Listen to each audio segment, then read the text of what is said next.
इधर जब पंडित जी अपने ब्लॉग के जरिए लोगों को अपना सीखा हुआ समझा हुआ ज्ञान बांट रहे थे, तब उनके अपने घर में उनकी पत्नी सरला जी एक बड़े मानसिक संघर्ष से गुजर रही थी, जिस पर अगर पंडित जी ने ध्यान दे दिया होता तो वे सरला जी की मदद कर सकते थे।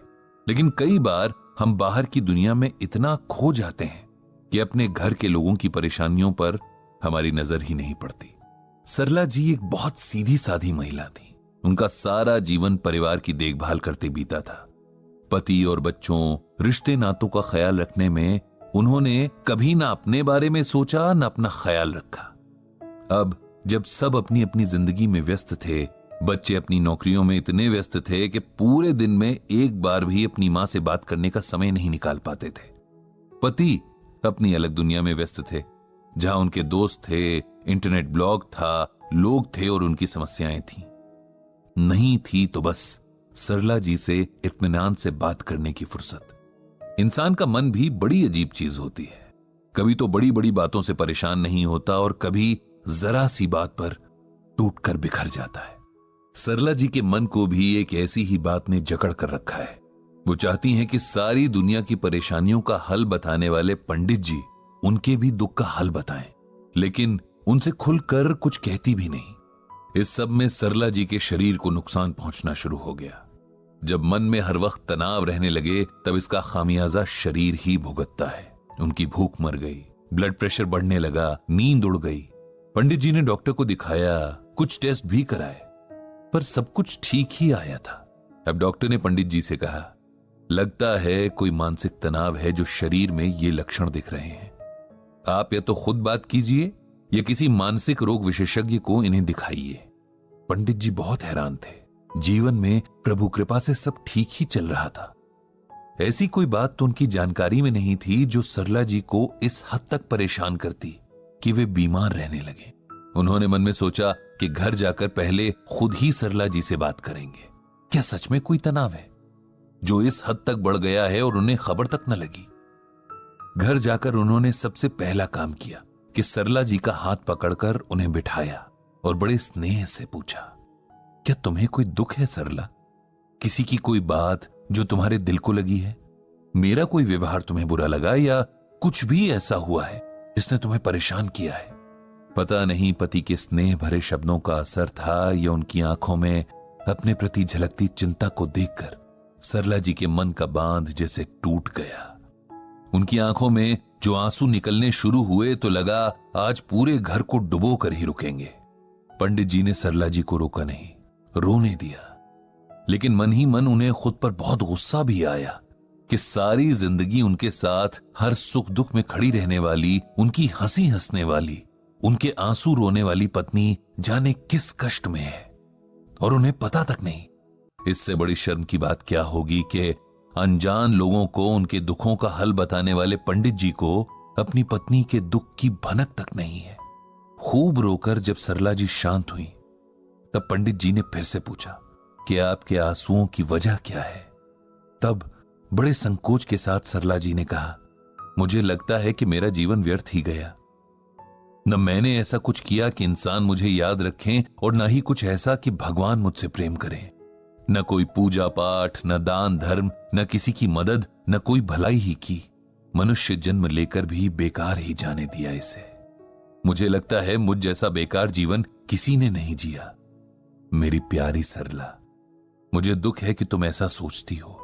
तुम्हें लगता है कि तुमने जीवन व्यर्थ जिया। अगर ऐसा है तो इस धरती पर सभी का जीवन व्यर्थ ही है।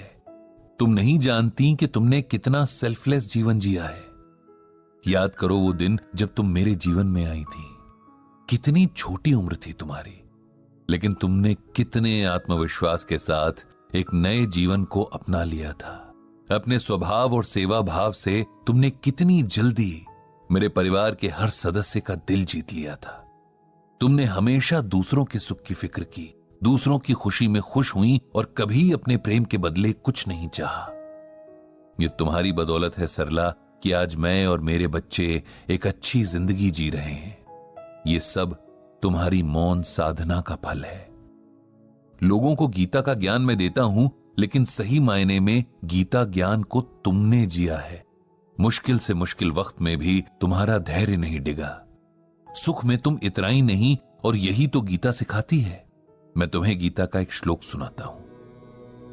यस्मान्नो द्विजिते लोको लोकान्नो द्विजिते च यः हर्षामर्ष भयो द्वेगैर मुक्तो यह स च मे प्रियः।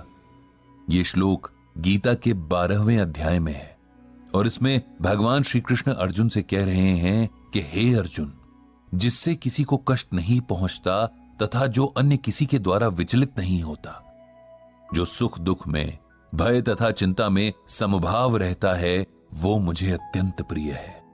हम सबको लगता है कि इस दुनिया में आकर उसी का जीवन सफल हुआ जिसने खूब सारा धन कमाया या खूब मान सम्मान कमाया, जिसके पास बहुत सुख सुविधाएं हैं, या जिसे लाखों करोड़ों लोग जानते हैं। हम सोचते हैं कि ईश्वर को वही भक्त याद रहता है जो बहुत सारा दान करता है, या रोज व्रत उपवास रखता है, या नंगे पैर मीलों दूर की तीर्थ यात्राएं करता है। लेकिन गीता में स्वयं भगवान श्री कृष्ण ने हमें बताया है कि उन्हें किस तरह के लोग प्रिय हैं। सबसे पहले जो किसी को कष्ट नहीं पहुंचाते। कष्ट पहुंचाने का अर्थ किसी को मारना ही नहीं होता। अपनी बातों और विचारों से भी हम किसी का दिल दुखा सकते हैं। अपने कर्मों के जरिए भी हम किसी का बुरा कर सकते हैं। इसीलिए जो किसी भी तरह मन, वचन या कर्म से किसी को कष्ट नहीं पहुंचाता, ऐसा व्यक्ति मुझे यानी भगवान को प्रिय है, जो अन्य किसी के द्वारा डिस्टर्ब नहीं होता। मतलब अगर किसी ने जाने अनजाने आपका दिल दुखाने वाला काम कर दिया या कोई बात कह दी, लेकिन आपने इसका बुरा नहीं माना, उस व्यक्ति के प्रति कोई बुरा भाव मन में नहीं लाए, तो आप मुझे यानी भगवान को प्रिय लगोगे। सुख दुख, भय और चिंता में जो एक जैसी मेंटल स्टेट में रहे, न सुख में उछले न दुख में डूबने लगे, ऐसा व्यक्ति भी मुझे बहुत प्रिय होता है।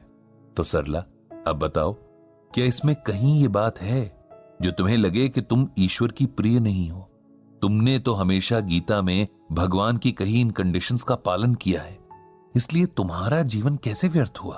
तुम्हारा जीवन तो हम सबसे ज्यादा सफल है, क्योंकि ये तुम्हारे नाम की ही तरह सरल है। इसमें किसी किस्म का छल कपट नहीं है। इसीलिए अपने मन से सारे डर और सारी हीन भावना निकाल दो। पंडित जी की बातों ने सरला जी के मन से संशय के सारे बादल हटा दिए। वो अब संतुष्ट थीं। उनके प्रश्नों के जवाब उन्हें मिल चुके थे, लेकिन पंडित जी खुश नहीं थे।